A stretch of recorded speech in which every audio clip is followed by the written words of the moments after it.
Do you want to create an awesome ball animation like this one, which loops perfectly?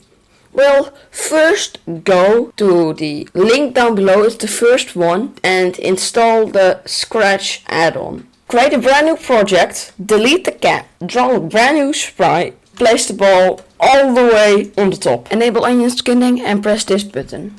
Then duplicate that one and move the ball all the way to the bottom. Duplicate the first sprite and thinner it up so it's half of it. Make it a little bit longer so you get the same value in the ball. Move it down just a little bit above the center. Then in between those, just duplicate it, thin it up, straighten it up, and do it 3 times in between, and just repeat it like I do over here.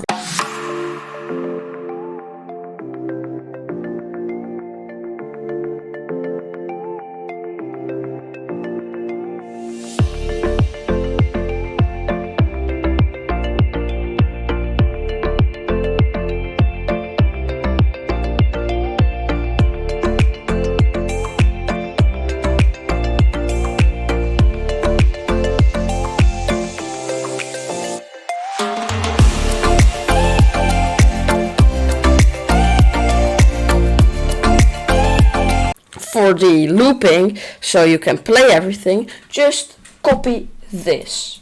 It's not too hard, you can do it. And place it on 12 FPS. Here you go, your looping ball animation in 5 minutes. If you consider this helpful, please press the subscribe button.